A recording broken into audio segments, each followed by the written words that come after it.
Sean bienvenidos a un nuevo video. Esto es Nocturno.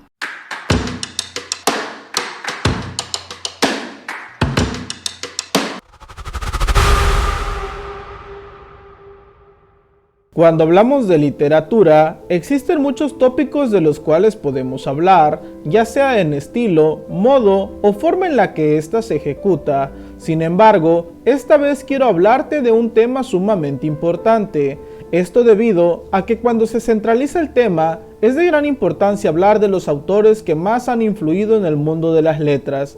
Es por eso, por lo que en esta entrega quiero hablarte de las mujeres más influyentes de la literatura, con base en mi opinión, pues puede que para muchos de ustedes no estén en total acuerdo, lo cual respeto. Aclarando esto, basta decir que algunas de las escritoras mencionadas aquí no tenían el derecho siquiera a poder plasmar lo que pensaban, volviéndose con sus escritos verdaderas insurgentes y revolucionarias de sus tiempos. Cabe mencionar que el orden establecido no especifica niveles de importancia, puesto que para la literatura universal, todas y cada una de ellas son de un peso y valor monumental. El tema de las cuotas de género es controversial porque es innegable que ayudan a impulsar la inclusión de vidas plurales, pero también es necesario que se escriban personajes bien planteados, sin narrativas forzadas, con los que el público puede conectar, y para esto hay varias escritoras que dejaron huella y comenzaron conversaciones indispensables sobre la representación femenina en el arte. Cuando se menciona a Platón en una conversación, todos sabemos que la plática está por tornarse en una dinámica filosófica, pero en esta ocasión lo menciono porque este personaje admiraba sumamente a esta escritora. Pocos conocen a Safo, pero hasta Platón cantaba sus líricas. La mujer fue una poeta de la antigua Grecia que rompió con todas las convenciones de la época y que fungió como una de las compositoras más importantes de su tiempo. Sin embargo, gran parte de sus trabajos han sido perdidos como consecuencia del machismo dentro de la literatura, pero lo poco que sobrevive muestra una avanzada perspectiva sobre la vida y la naturaleza, lo cual sin duda sentó las bases para el futuro de la literatura. Más tarde los comentaristas griegos la incluyeron en la lista de los 9 poetas líricos de Grecia. Safo habla en sus poemas de la pasión amorosa que se apodera del ser humano y se manifiesta en diversas formas, como los celos, el deseo o una intangible nostalgia. Ejemplo de esto se encuentra en el himno en honor a Afrodita, el único poema que nos ha llegado completo de toda su obra. Gabriela Mistral. En lo particular, para mí es una gran influencia cuando de escribir poesía se trata.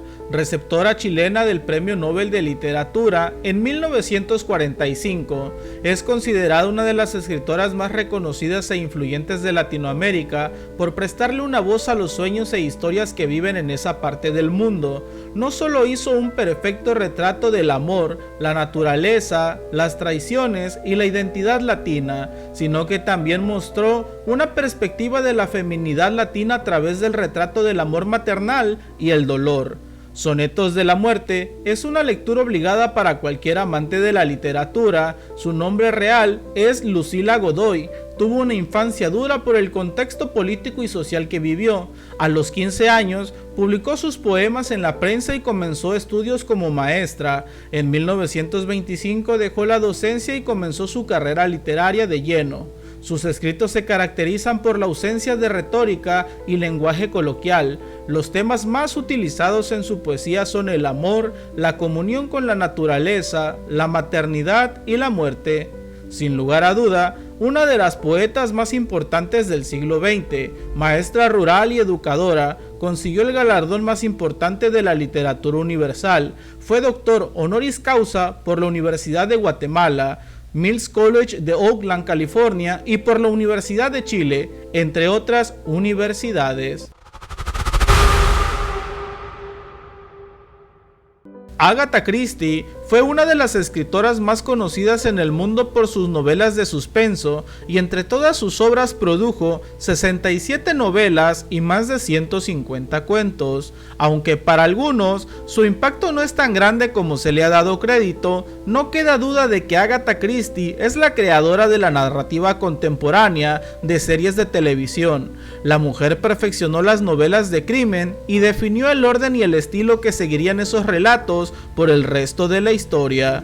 Su obra más influyente es Y entonces no quedó ninguno, la cual se convirtió en su novela más vendida y reconocida en todo el mundo, y su obra de teatro, La ratonera, se estrenó en 1952 y sigue interpretándose hasta la fecha.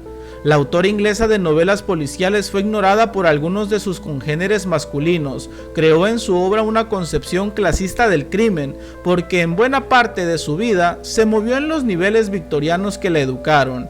Por ese aporte ratificó la idea de que el crimen se da en todas partes, cuando hay condiciones humanas que lo propician. Ese proceder clasista no impidió que extendiera sus redes a todo tipo de personajes y se ensañó en crear criminales incluso en niveles que le debieron causar cierta aversión, como las llamadas damas de compañía, las enfermeras y las mujeres audaces que se dedicaban al crimen, y que por supuesto eran omitidas por los escritores de ese entonces. De este modo, Agatha Christie se volvió un referente para la literatura de género detectivesco y de suspenso. Esto es un indudable hecho reconocido mundialmente. Basta con empezar diciendo que fue pionera de la defensa de los derechos de las mujeres y pueblos indígenas. Rosario Castellanos nació el 25 de mayo de 1925 en la Ciudad de México, siendo una de las escritoras mexicanas más reconocidas a nivel nacional e internacional. Fue admirable narradora y poeta, considerada como una de las más importantes escritoras mexicanas del siglo XX. Su poesía destacó con obras como Trayectoria del Polvo y Lívida Luz. En cuanto a sus novelas, se caracterizan por retratar la tradición costumbrista como Balún Canán u Oficio de Tinieblas, en las que se observa una atmósfera social y mágica de Chiapas, el coraje indígena, la situación de miseria en la que viven estos y la situación de abandono y despojo son temas que mostró. La escritora aborda así los temas centrales de la crítica feminista, junto con las mujeres que pueblan su obra literaria, novelas, cuentos, poesías y ensayos. Castellanos analiza la obra de otras autoras y las vuelve figuras cercanas y entrañables. Coincide con otras escritoras en que el estudio de los mitos en una cultura es una vía para decodificar las actitudes sociales ante las mujeres, y analiza críticamente las tres figuras míticas de la mujer en México: la Malinche, la Virgen de Guadalupe y Sor Juana Inés de la Cruz.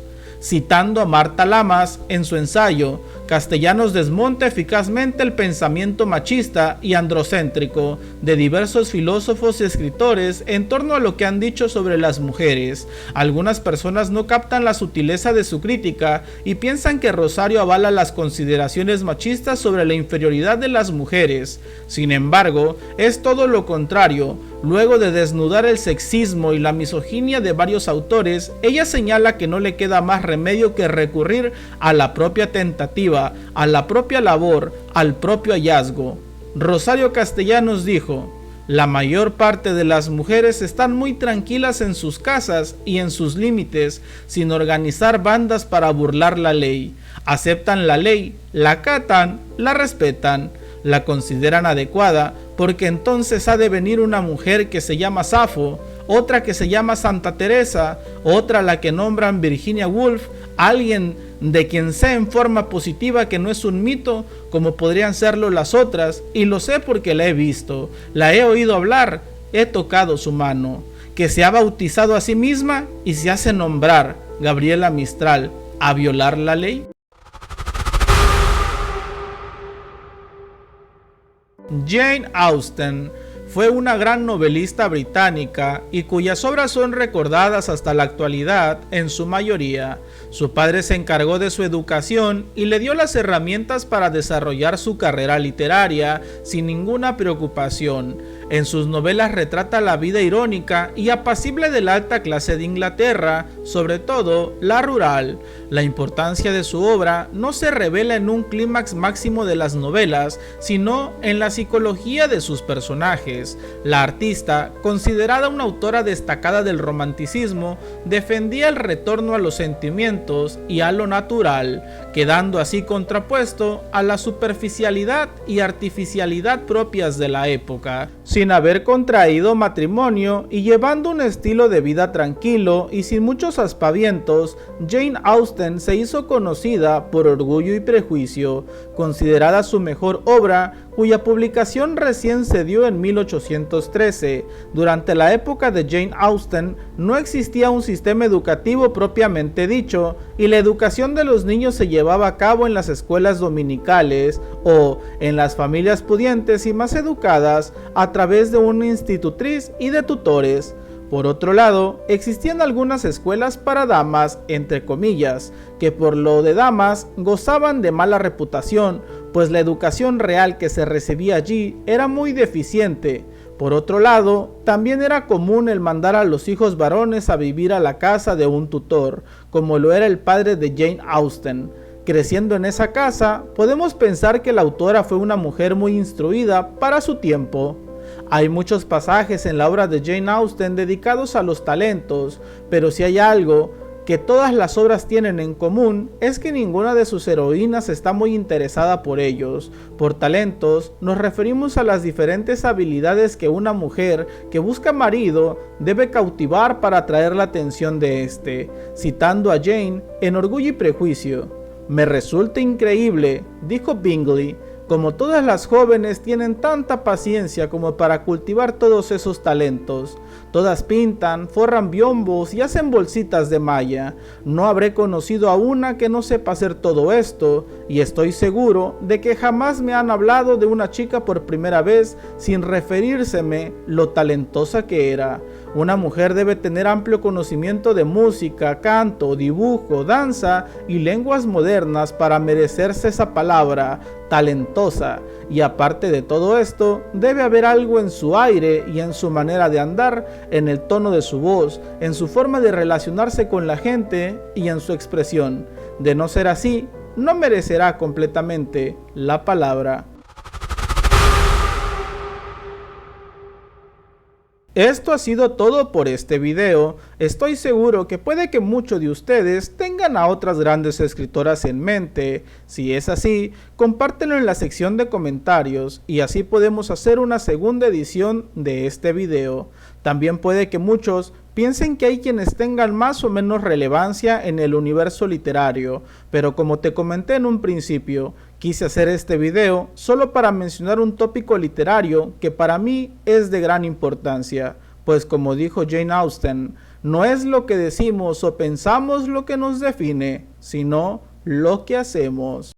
Si llegaste hasta esta parte, no te olvides de darle like y compartir. Esto fue Nocturno.